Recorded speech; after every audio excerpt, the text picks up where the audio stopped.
Hello, everyone, and welcome back to Let Me Finish here at Decision Desk HQ. I'm Brandon Finnegan, co-founder of Decision Desk. Today, I am joined by Catherine Swartz from Notice, and we'll get right into it. This is kind of our penultimate end of the week broadcast before the election. So let's look at the national picture, all right? So we got a pile of polling that came out right before this broadcast was recorded. TIP, their daily tracker, it actually shifted a little bit to Harris. It's showing Harris at 50 to Trump 47. CNBC released a survey giving Donald Trump 48% to Harris's 46%. And the Wall Street Journal had a poll out that had a lot of people gasping, basically having Trump at 49% and Harris at 46%. Zooming down from the national picture, Emerson College released a series of polls giving Donald Trump a 49-48 lead in Wisconsin, a 50-48 lead in North Carolina. And Marist joined here, giving Trump also a 50-48 lead in North Carolina and a tie in Georgia at 49 apiece. Wrapping everything up, Franklin and Marshall released their final survey of Pennsylvania. Their likely voter screen had Donald Trump up 50 to 49. Unusually, with that poll, their registered voter screen actually gave Harris a 4-point edge. So it's interesting to see. It's kind of running counter to what we've been told recently, which is that a higher turnout, less filtered turnout would actually benefit Trump. In this case, we saw the opposite with Pennsylvania. That makes for two polls that have been released in the last 24 hours showing Trump with a nominal lead in Pennsylvania. Several other polls released earlier in the week that gave him leads in Wisconsin. So what does this all mean? As of right now, looking at the polls, I will tell everyone it's close, as it's been close since Harris got in, and that was now the new formula for the election was Harris versus Trump. But one has to look at all the models, including the Decision Desk's model, the 538 model, the Nate Silver's model. They've all shifted slightly from giving Harris a tiny edge to giving Trump a tiny edge, and most of that has come on the back of polling. Right? You could try to weigh it on spending, but be honest, the last quarter of spending by the Democratic Party on behalf of Harris, it was a record-breaking amount of money raised, a record-breaking amount of money spent, and she's no better off now than she was when she first got into the race. So the question is, does this mean that Harris has peaked? Does this mean that Trump is surging? What I would say is this is kind of the beginning of the end for the undecided voter.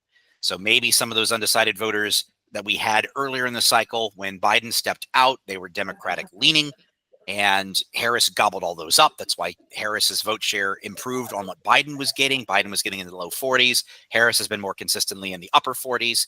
So maybe that was a good chunk of those undecideds. They were just disgruntled Democrats, and they have a candidate they can actually get behind. Now we're down to the true undecided voters, the ones who really can't pick and choose between these two candidates. And there's one piece of information from the Wall Street Journal poll that I want people to think about. That same Wall Street Journal poll then asked them to approve or disapprove of the job performance of Kamala Harris and Donald Trump. Thinking back, it's retroactive for Trump because they're thinking of him when he was president 4 years ago, and Harris as vice president now. Harris's approve disapprove rating is underwater as vice president, 42 to 54. Most Americans disapprove of her job as vice president, and they have even worse feelings about Joe Biden as president of the United States. Meanwhile, retroactively, a majority of Americans in that poll surveyed and said that they approved of Donald Trump's presidency. I think that may explain the kind of, I don't say a surge for Trump, but breaking above that 47%, 46% that David Plouffe and others have talked about as being his hard ceiling. It's not that hard of a ceiling if people retroactively liked you better as president than the current option. And that was always Harris's problem with this. Harris had to walk a very fine line, right? Harris is the replacement of effectively Joe Biden, a person that was removed, frankly, because he could not win this election. His numbers were atrocious. The party knew his numbers were atrocious. This was a chance to try to save face, save some members in the House of Representatives, save some Senate seats potentially, not have complete egg all over their face with a disastrous November. And so Harris was given the task of taking over and becoming the presidential nominee and having to do that over the last few weeks. And, well, maybe a little bit longer than that, about 2 months, as opposed to the longer campaign period that Biden had enjoyed. But now it comes down to really, for a lot of voters, what you have now versus what you had before. And I think that we can kind of open that discussion, maybe, Catherine, about what the closing arguments really are for the two campaigns at this point. Mm-hmm. Well, yeah, on that point, when you look at Harris and her message, when she first entered the race, in both her public messages and discussions with her campaign, is about kind of having that distinction from Biden. So it's a very future-focused message. Her economic platform really emphasizes that as well. Her discussions about abortion, about gun control, was all kind of this new, fresh message. And it's part of that surge that we saw in the polls. But what's interesting with Harris that we're now seeing is a message that is much more focused on Trump more than anything else. The reminder of Trump, of who he is, specifically on the threat to democracy. We saw that in her CNN town hall. Harris on Tuesday will be speaking at the National Mall, and that's a message expected to focus on Trump, on democracy. She'll be standing in the same place where Trump stood, the ellipse, on January 6th. So this kind of closing message is partially on Trump, partially on that reminder, kind of getting folks to remember from their perspective the Trump presidency. But then there's also kind of a second part of this closing argument that's really sticking out to me in so many times a day now that I'm typing the final stretch in my copy and my articles. This final stretch here is going to Texas. So we have Harris, who is speaking on abortion in Houston on Friday. And then also split screen, we have Trump earlier in the day that announced he'll be in Texas as well, doing a press conference on the border on immigration. So we have these two candidates that are both going to be in a non-swing state on this very crucial day, both leaning into what they see as the winning issue, particularly for driving out base support among supporters. So for Trump, immigration; for Harris, abortion. But then beyond that kind of base support and getting them out, polls consistently show that for undecided voters in particular, it's about the economy. So interesting to see that we have this final stretch, these two counter messages in Texas, both focused on base issues. Yeah, I mean, and you would expect this because this is also the time of, and both parties have gone all in now on early voting. That was not the case in 2020. Donald Trump and the Republican Party was discouraging a lot of its voters to vote early. They told them wait to go to the polls. That is not the case this year. They have been coming out in droves, and that kind of means anyone who's trying to do analysis or trying to compare to 2020, I would caution against that, trying to read the tea leaves of early voting, because this is a very different demographic that's showing up and voting early. We don't know if they're cannibalizing their election day vote. We also don't know that about the Democratic voters, because we've seen news out of Nevada that's had the attention of John Ralston. He's practically the sage of Nevada, who's kind of ringing the bell a little bit about how instead of there being a Clark County firewall for Democrats, there is now a rural firewall for the Republican Party in terms of early voting. They're leading in the early vote, which we haven't seen before. But it's still kind of early. This is that window in time where you're trying to get as many of those voters, particularly your less inclined voters, to actually try to show up. So you have both Trump and Harris kind of sticking to a base message to get those voters out to make sure they're going to get there. I would warn people, because both parties are going to either get very excited about what they think their tea leaves say. A couple of things. Friends don't like friends read exit polls. So please, on election night, as we get there, ignore them.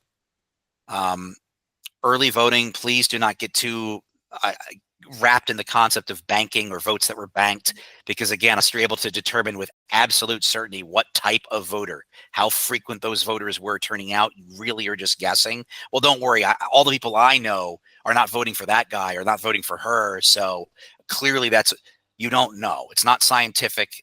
You don't want to be, Pauline Kael saying everybody that she knew didn't vote for Nixon. So, it's a matter of seeing if the last minute messages resonate. And it's really hard to say. I find it interesting that they're spending a day in Texas, but Well, to me, it makes some sense. I mean, you look at Trump was in Coachella Valley not that long ago with a huge Republican crowd, but that's in California. Sunday, he'll be in the heart of New York at Madison Square Garden giving that message. And yeah, Texas. So they're spending time in the swing states, but for these non-swing state appearance, this really is about getting that broader national message out there. This final message, this closing stretch about what is the image, the last image that they want to project to the American people as a whole about this election, about what matters to them, what they're going to do. It's about energy, and this is about turnout. So those appearances are less about that 3% undecided that we've continued to see in these swing states, and more about, okay, the turnout, getting the base people that have their mail-in ballot but haven't turned it in, or they're planning to vote on election day, getting them out a little earlier, just getting that enthusiasm up at a time it needs to be up. That's exactly what these Texas appearances are for on Friday. I'm sure if someone was a cynic, they would say that this is something to either help Allred or Cruz, because that race, polling wise, at least looks tighter than people had initially anticipated. But I would agree with you on the base thing. And to expand on the base, one could also look at both of them. Look, the battle is over the Electoral College, right? They got to win the electoral vote. But I imagine there's a part of the Republican Party that would like to actually win the popular vote, because it makes it a little bit easier when you have, or to claim you have a mandate, not just when you've won the Electoral College, but you've cleared that hurdle too, and you actually won a majority of the national picture. And that's really only possible if you're campaigning in or reaching voters in those states that may not vote for you at all. In the case of Donald, that would be New York and California. And this, in the case of, Kamala Harris, that would be a state like Texas, or having something in Florida to try to at least raise those numbers up, so you're not getting too badly beaten there, and your overall popular vote margin is more improved. So, Catherine, do you have anything else that you're working on right now at the moment? I hear that you're going back to a certain state soon. Yeah, a certain state that listeners of the show will hear Brandon and I continually talking about. This is Pennsylvania. This is 19 electoral votes in Pennsylvania, more than any other battleground state, swing state here. So yeah, I'll be back up in Pennsylvania, where Trump on Saturday will be appearing at Penn State. He's the first presidential candidate to go to Penn State, right there in the heart of central Pennsylvania. First one since 2008, Barack Obama. And that's going to be an appearance that's really drumming up a lot of support in a red area, but it's also Democrats' only blue part of Pennsylvania, really between Philadelphia and Pittsburgh. So I'll be there at State College talking with lots of young Trump supporters and Harris supporters about how they're feeling about the election. So look out for that over at notice.org, and you can subscribe to our daily newsletter as well for updates on that. Okay, well, I believe that'll be all for us for our program today. As always, like and subscribe to our YouTube channel for all your election needs, analysis, information. You can find it on decisiondeskhq.com.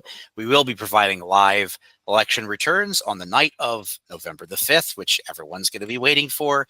For Catherine Swartz at Notice, and for myself, Brandon Finnegan at Decision Desk HQ, thank you so much for watching, and we'll see you again.